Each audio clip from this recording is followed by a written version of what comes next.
Before I get started to this video, there are two things I need to say. First, after looking at my BitChute and YouTube accounts, I saw that I got over 100 subscribers. I'd just like to say thank you so much, everyone, for just not only looking at my videos, but helping my channel to grow. And it would be more than appreciative that you continue to show videos to your friends and family, their friends and family, and so on and so forth. Again, I cannot stress how thankful I am for you to get this many people and that having this channel to grow. Thank you so much. Second order of business, I unfortunately could not make a video earlier on Friday and Saturday because I got the flu again. But now I'm on that path where the flu is now starting to break up, and now I'm feeling a little bit better. But just to be warned, I probably am going to be coughing a little bit in this video. Regardless, the UK December 12th election. Sorry. I already have my UK flag with me. Again, this is just glorious. And this is a major win, not just for the Conservative Party, but for the UK in general. Let's look at the results just to show how big this is of a win for the Conservatives and how bad it is for Labour. So, the Conservatives managed to increase the total number of seats to 365 seats. This was an increase of 48 seats that turned to the Conservatives in this election. 48.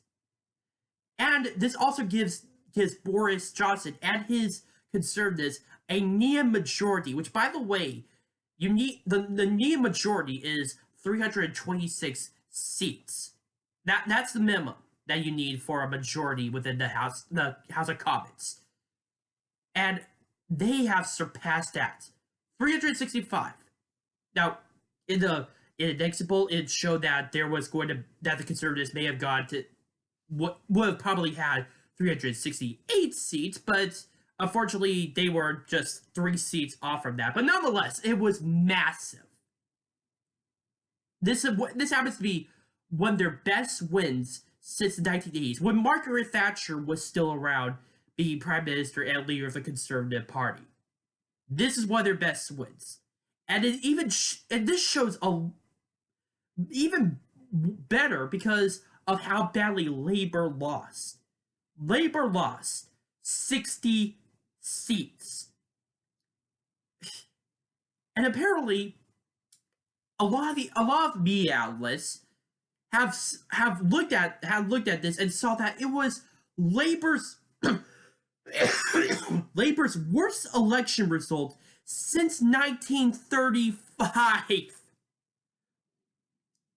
It's the fact. It's just that that's just bad. And it gets even worse for Labour as we go on, because a lot of the major Labour strongholds, which was pretty much called the Red Wall. It's kind of similar to how we call the Blue Wall for Michigan, Wisconsin, and Minnesota. Those states during the 2016 election. Something similar to that, but over in the UK they call it the Red Wall because the Labour is red while the Conservatives are blue. Anyway, many of the Labour strongholds, from Darlington to Bolsover to Blythe Valley, have decided to turn Conservative. Major change. Oh my god, it's just seeing that result obviously has put the Labour Party into a frenzy. And it even shows this within the post-election turmoil. In terms of the issue with the election results, Corbyn said that he may step down, although I'm doubting that he will actually resign. He would like to continue politics, but he has said that he won't lead the party in the next election. Probably for for the best because he is definitely an unpopular figure within the UK right now. But if there is a possibility of a change in party leadership within Labour, it is likely that there's going to be Jess Phillips, who is a likelihood in wanting to run as the next leader for Labour as a result. But we'll just have to wait and see. For right now, it's looking like Jeremy Corbyn may stay as party leader. But still, this obviously shows that Jeremy Corbyn has gotten weak.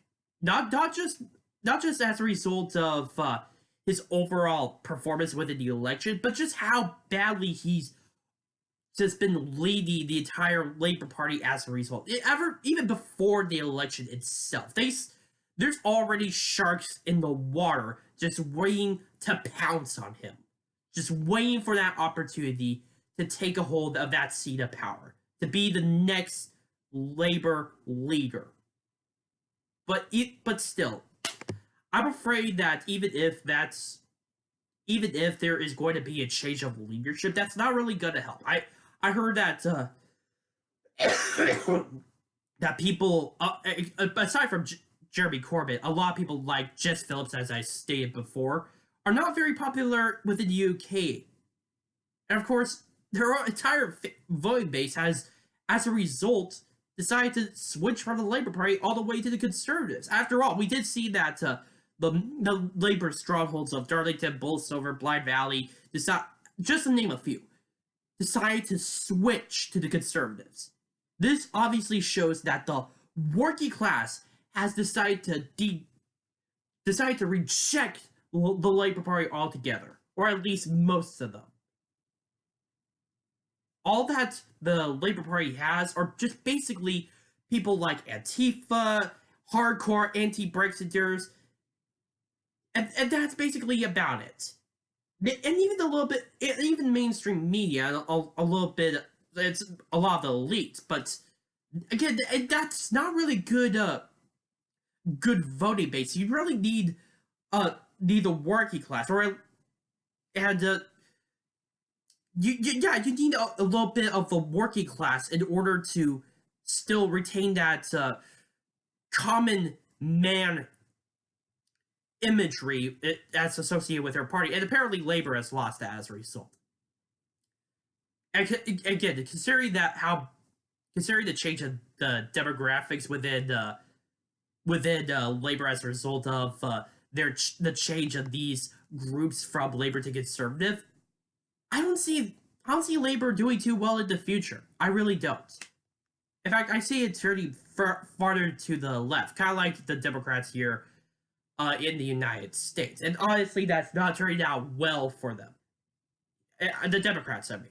I'm pretty sure that's going to be the exact same thing for Labour. All they are going to do is just go hardcore left, and it's just going to spell more doom for them as a result. Now, what's going to happen? Brexit is definitely going to happen. On January 20th, Brexit will definitely happen. Now, this may come in the form of a deal or a no deal. And I say deal because Guy Verhofstadt, one of the main figures within the EU, has actually said that sorry, dang it, that they're going to have to now talk with the UK over about a new agreement, and this time, within his own treaty, it obviously shows that not only does he's understand that Brexit will happen, the UK has all the cards and everything within its favor. It has the advantage. The UK has the advantage. It can be able to make its own deal how it wants, and the UK will have to be forced to comply with it, because now the Conservatives have the majority within Parliament, and with a Conservative majority in Parliament, there's nothing that Boris Johnson can't do. There is nothing that Boris Johnson can't do. Now, this could obviously turn into a no-deal Brexit, and I would not be surprised by that occurring, especially with how Boris Johnson is a hardcore leaver and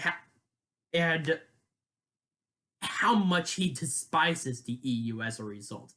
I would be surprised if that were the case. However, they will still need to do away with that rule, which pretty much forbid the idea of a no-deal Brexit. They will need to create a new law in order to say, okay, we officially say that that you could still have a no deal. They need to change that, but that's an obstacle to its in of itself. But I'm pretty sure that may happen with the majority. To continue on, with a new voting base, the Conservatives are more energized. They have more people. They have more connections. They are more grassroots. And with how much fanfare there is within the Conservatives as a result of this major win, they are on an optimistic high. I would be expecting them that the morale of the entire party be raised as a result of not only gain of new voter base, but just the results of this election. I would not be surprised, and I'm pretty sure that will translate to within Parliament itself. Now, continuing on with the whole idea of a no deal Brexit, or even a deal with a Brexit deal, there's a possibility that there will be an opportunity to open up trade with the United States. After all, we are the second largest trade partner with the United Kingdom, the UK the EU being first as a result of proximity. But considering that, I think that with the UK leaving the EU, and there's going to be some complications as a result, there's definitely going to be some kind of trade agreement between the US and the UK, which would definitely benefit both of our countries as a result, and it will definitely help keep the UK economy on track. Not that I think it's going to have an issue now, especially with how much the pound actually increased as a result of Boris Johnson's majority win after the election. I would not be surprised if the United Kingdom has such a great opportunistic future ahead of them. Because already we see the results with a major majority for the Conservatives, the destruction of labor, and the potential of where the United Kingdom may eventually go to. I see great things happening in the UK's future. My name's Noah, me and Odd the Arc Truth. Please post your comments down below, like this video, subscribe, and share with your friends.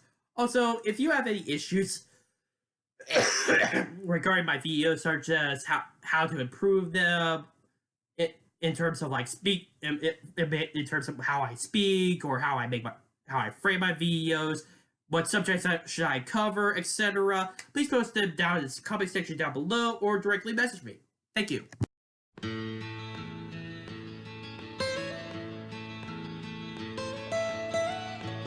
Almost heaven, West Virginia, Blue Ridge Mountain.